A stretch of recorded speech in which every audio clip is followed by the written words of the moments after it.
ಸಾಧನೆಗೆ ಅಡ್ಡಿಯಾಗದ ವೈದ್ಯಕೀಯ ವೃತ್ತಿ.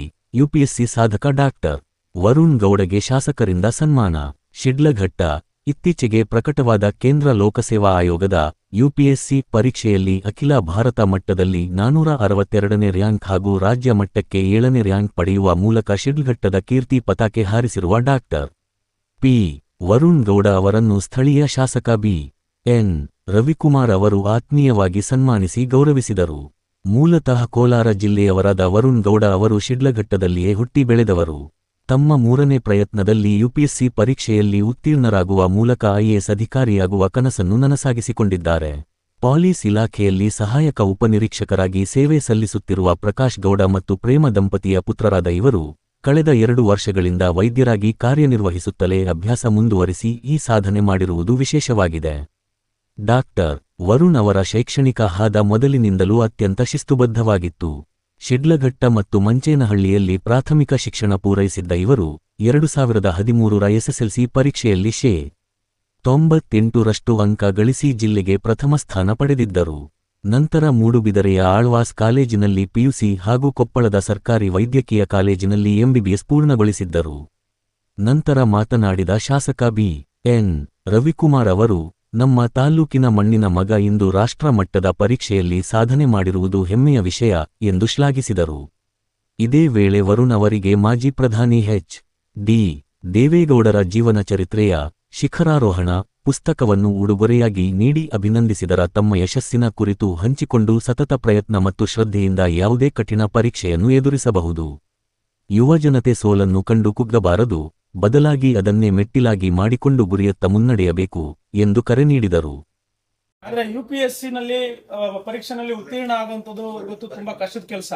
ಸೊ ಅಂತ ಒಂದು ಸಾಧನೆಯನ್ನ ನಮ್ಮ ಕೋಲಾರ ಚಿಕ್ಕಬಳ್ಳಾಪುರ ಜಿಲ್ಲೆ ಕಡೆಯಿಂದ 5 ಜನರು ಮಾಡಿರ್ತಕ್ಕಂಥದ್ದು ನಮ್ಗೆಲ್ಲ ಬಹಳ ಖುಷಿ ಕೊಡುವಂತ ವಿಚಾರ. ಅದರಲ್ಲೂ ಕೂಡ ನಮ್ಮ ಕರ್ನಾಟಕದಲ್ಲಿ ಸುಮಾರು 25 ಜನ ಪಾಸ್ ಆಗಿರೋದ್ರಲ್ಲಿ 5 ಜನ ನಮ್ಮ ಕಡೆಯವರು ಇರೋದ್ರಿಂದ ನಮ್ಮೆಲ್ಲರೂ ಕೂಡ ಬಹಳ ಖುಷಿ ಆಗುವಂತ ವಿಚಾರ. ಅದಕ್ಕೋಸ್ಕರ ಇವತ್ತು ನಮ್ಮ ಜನಪ್ರಿಯ ಶಾಸಕರಾಗಿರ್ತಕ್ಕಂಥ ರವೀಣ್ ಅವರು ಅವ್ರನ್ನ ಕರೆಸಿ ಇಲ್ಲಿ ಸನ್ಮಾನಿಸಿ ಮುಂದಿನ ದಿನಗಳಲ್ಲಿ ನಮ್ಮ ಭಾಗದಿಂದ ಹೆಚ್ಚಿನ ವಿದ್ಯಾರ್ಥಿಗಳು ಈ ರೀತಿ ಉತ್ತೀರ್ಣರಾಗಿ ನಮ್ಮ ದೇಶಕ್ಕೆ ಮತ್ತೆ ನಮ್ಮ ರಾಜ್ಯಕ್ಕೆ ಮತ್ತೆ ನಮ್ಮ ಜಿಲ್ಲೆಗಳಿಗೆ ಒಂದು ಒಳ್ಳೆಯ ಹೆಸರು ತರಬೇಕನ್ನೋ ನಿಟ್ಟಿನಲ್ಲಿ ಇವತ್ತು ಈ ಒಂದು ಗೌರವ ಸಂತರ್ಪಣೆ ಕಾರ್ಯಕ್ರಮವನ್ನು ನಡೆಸಿಕೊಡ್ತಾ ಇದ್ದಾರೆ. ಸೊ ಹಾಗಾಗಿ ಇವತ್ತಿನ ಕಾರ್ಯಕ್ರಮದ ಬಗ್ಗೆ ಮತ್ತು ಈ ಒಂದು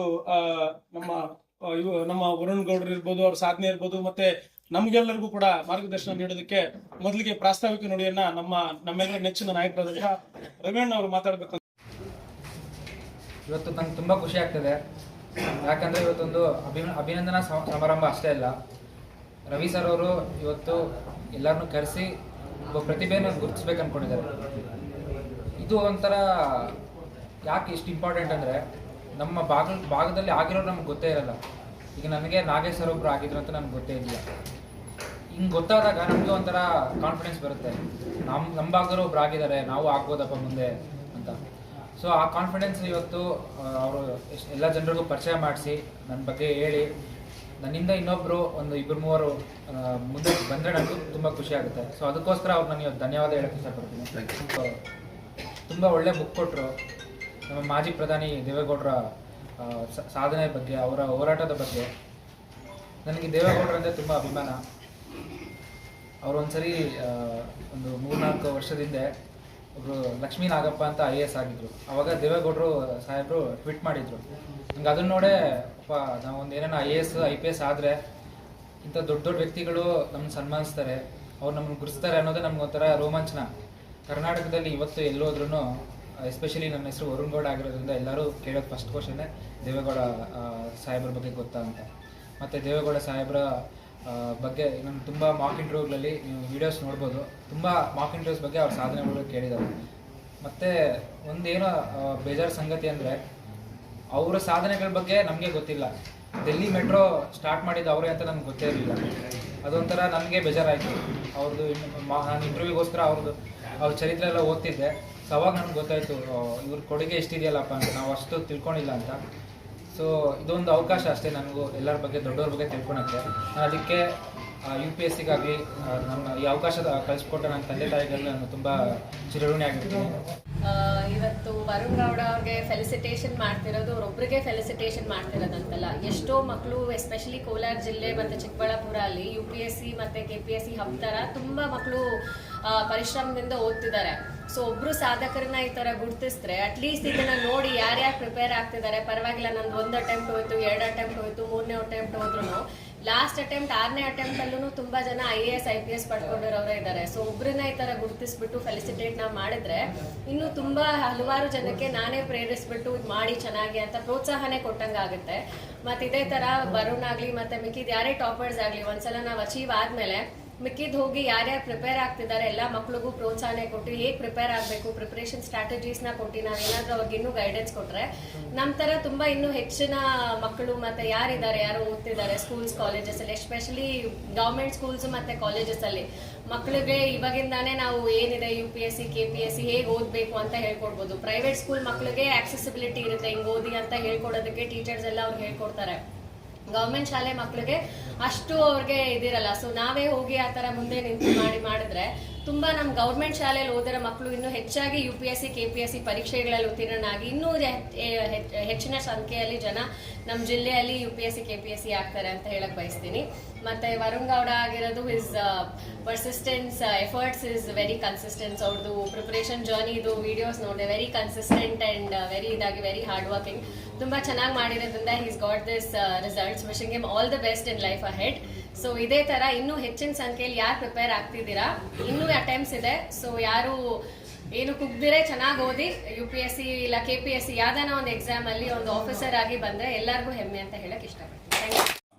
ಬಯಲುಸೀಮೆ ಭಾಗದಲ್ಲಿ ಇವತ್ತು ನಮ್ಮ ಕೋಲಾರ ಜಿಲ್ಲೆ ಮತ್ತು ಚಿಕ್ಕಬಳ್ಳಾಪುರ ಜಿಲ್ಲೆ ಹಿಂದೆ 2 ಜಿಲ್ಲೆಗಳು ಒಂದಾಗಿ ಈ ಒಂದು ಜಿಲ್ಲೆಗಳಿಂದ ಬಹಳಷ್ಟು ಮಹನೀಯರು ಈ ರಾಜ್ಯಕ್ಕೆ ಈ ದೇಶಕ್ಕೆ ಅವರು ಕೊಟ್ಟಿರ್ತಕ್ಕಂಥ ಕೊಡುಗೆಯನ್ನ ನಾವೆಲ್ಲರೂ ಗಮನದಲ್ಲಿ ಇಟ್ಕೊಳ್ಬೇಕಾಗ್ತದೆ.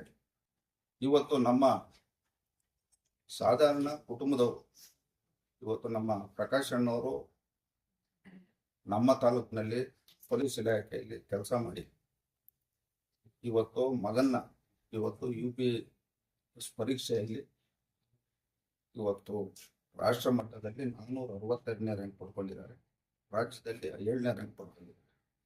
ಈ ಒಂದು ಕೀರ್ತಿ 2 ಜಿಲ್ಲೆಗಳಿಗೆ ಸಲ್ಲಿಸ್ತಕ್ಕಂಥ ಒಂದು ಶಿಕ್ಷಣವನ್ನು ಅವರು ಕೊಡ್ಕೊಂಡು ನಮ್ಮ 2 ಜಿಲ್ಲೆಗಳಿಗೆ ಒಂದು ಕೀರ್ತಿಯನ್ನು ತಂದಿದ್ದಾರೆ. ಇವತ್ತು ವರುಣ್ ಗೌಡರು ನಮ್ಮ ತಾಲೂಕಿನಲ್ಲಿ 1ನೇ ತರಗತಿ 2ನೇ ತರಗತಿ ಸರಸ್ವತಿ ಕಾನ್ವೆಂಟ್ ಅಲ್ಲಿ ವಿದ್ಯಾಭ್ಯಾಸ ಮಾಡಿ ತದನಂತರ ಮಂಚೇನಹಳ್ಳಿಯಲ್ಲಿ 3ನೇ ತರಗತಿಯಿಂದ 8ನೇ ತರಗತಿವರೆಗೂ 7ನೇ ತರಗತಿವರೆಗೂ ಅಲ್ಲಿ ಶಿಕ್ಷಣ ಪಡ್ಕೊಂಡು ಅದಾದ್ಮೇಲೆ ಚಿಂತಾಮಣಿಯಲ್ಲಿ ರಾಯಲ್ ಪ್ರೌಢಶಾಲೆಯಲ್ಲಿ 8 ಮತ್ತು 9 10ನೇ ತರಗತಿ ಮುಗಿಸಿ ಅದಾದ್ಮೇಲೆ ಮೂಡುಬಿದಿರೆಯಲ್ಲಿ UC ಮುಗಿಸಿ ಮತ್ತೆ ನಮ್ಮ ಕೊಪ್ಪಳದ ಅಲ್ಲಿ ಸರ್ಕಾರಿ ವೈದ್ಯಕೀಯ ಶಾಲೆಯಲ್ಲಿ ಅವರು MBBS ಪಡ್ಕೊಂಡು ಇವತ್ತು ಈ ಒಂದು ದೇಶದಲ್ಲಿ ರಾಜ್ಯದಲ್ಲಿ ಇವತ್ತು ಒಂದು ಕೀರ್ತಿಯನ್ನು ಸಂಪಾದನೆ ಮಾಡಿದ್ದಾರೆ.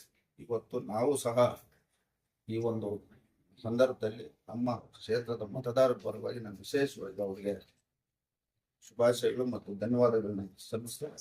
ಇನ್ನು ಮುಂದೆ ನಾವು ಉನ್ನತ ಮಟ್ಟದ ಶಿಕ್ಷಣವನ್ನು ಪಡಿಬೇಕು, ರಾಜ್ಯ ಮಟ್ಟದಲ್ಲಿ ರಾಷ್ಟ್ರ ಮಟ್ಟದಲ್ಲಿ ಈ ಒಂದು ದೇಶಕ್ಕೆ ಈ ಒಂದು ರಾಜ್ಯಕ್ಕೆ ಒಳ್ಳೆ ಕೀರ್ತಿಯನ್ನು ತರಬೇಕು, ಒಳ್ಳೆ ಆಡಳಿತವನ್ನು ಮಾಡಬೇಕಂತ ಸಂದರ್ಭದಲ್ಲಿ ವಿಶೇಷವಾಗಿ ಇವತ್ತು ನಾವು ಈ ಕ್ಷೇತ್ರದಲ್ಲಿ ಶಾಸಕರಾಗಬೇಕಾದ್ರೆ ನಮ್ಮ ದೇಶದ ಮಾಜಿ ಪ್ರಧಾನಮಂತ್ರಿ ದೇವೇಗೌಡರ ಒಂದು ಆದರ್ಶಗಳನ್ನು ಅಳವಡಿಸಿಕೊಂಡು ಇವತ್ತು ನಮ್ಮ ಕ್ಷೇತ್ರದಲ್ಲಿ ಶಾಸಕರಾಗಿರುತ್ತೆ. ಇವತ್ತು ನಮ್ಮ ವರುಣ್ ಗೌಡರಿಗೂ ಸಹ ಈ ಒಂದು ಸಂದರ್ಭದಲ್ಲಿ ಅವರ ಒಂದು ಇತಿಹಾಸ 1962ರಿಂದ ಇದುವರೆಗೂ ಅವರು ದೇಶದ ಪ್ರಧಾನಮಂತ್ರಿ ಯಾವ ರೀತಿ, ಈ ದೇಶದ ಈ ರಾಜ್ಯದ ಮುಖ್ಯಮಂತ್ರಿ ಯಾವ ರೀತಿ ಆದಂಥದ್ದನ್ನ ಶಿಖರವನ್ನು ಈ ಸಂದರ್ಭದಲ್ಲಿ ಅವರು ಕೊಟ್ಟಿದ್ದೀರಿ. ಮುಂದೆ ಏನು ನಮ್ಮ ದೇವೇಗೌಡರು ಸಾಹೇಬರು ಪಡೆದಂಥ ಕೀರ್ತಿಯನ್ನು ಅವರು ಪಡೀಲಿ ಅಂತ ಈ ಸಂದರ್ಭದಲ್ಲಿ ಹೇಳ್ತಾ ಮತ್ತೊಮ್ಮೆ ಅವರಿಗೆ ಹೇಳ್ತಾ